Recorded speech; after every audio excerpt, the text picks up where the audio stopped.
আসসালামু আলাইকুম। আশা করছি সবাই ভালো আছেন। আমন্ত্রণ জানাচ্ছি নতুন আরও একটি রেসিপি দেখার জন্য। আজকে রান্না করব মৃগেল মাছ ভুনা। অসম্ভব মজার একটা রেসিপি, আশা করছি আপনাদের কাছে ভালো লাগবে। রেসিপি ভালো লাগলে ভিডিওটাতে লাইক দিয়ে চ্যানেলটা সাবস্ক্রাইব করে রাখতে পারেন। মাছ ভুনা করার জন্য আমি এখানে 4 পিস মাছ নিয়েছি, আর মাছগুলোকে ভালো করে ধুয়ে পরিষ্কার করে নিয়েছি। এবার এগুলোকে লবণ হলুদ মেখে ভেজে নিব। লবণ হলুদ মাছের সঙ্গে ভালো করে মেখে নিয়েছি। এবার মাছগুলোকে ভেজে নিচ্ছি। তা এক পাশ ভাজা হয়ে গেছে, এবার এগুলোকে উল্টিয়ে দিব।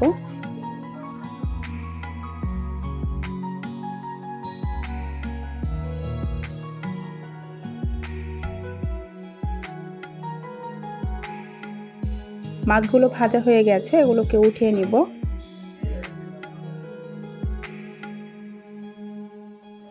মাছ ভাজা তেলে দিয়ে দিচ্ছি পেঁয়াজ কুচি, আর পেঁয়াজটাকে দিয়ে লাল করে ভেজে নিব।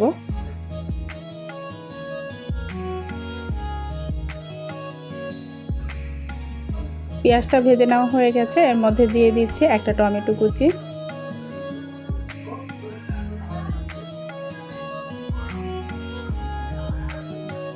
টমেটো দিয়ে ভালো করে নেড়েচেড়ে পেঁয়াজের সঙ্গে আবারও কিছুক্ষণ ভেজে নিব।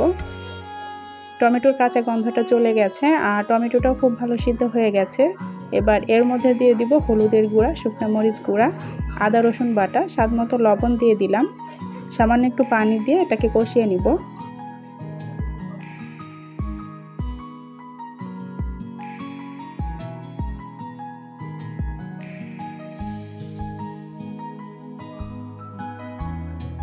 মশলাগুলো কষানো হয়ে গেছে, দেখতে পাচ্ছেন। যখন এরকম তেলটা উপরে উঠে আসবে তখন বুঝে নেবেন মশলাটা কষানো হয়ে গেছে।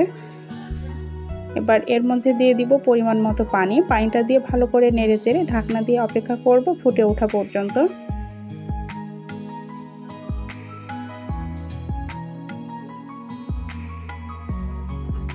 বলক চলে এসছে, এবার এর মধ্যে দিয়ে দিচ্ছি ভেজে রাখা মাছটা দিয়ে ভালো করে নেড়েচেড়ে ঢাকনা দিয়ে রান্না করে নিব 5 মিনিটের মতো।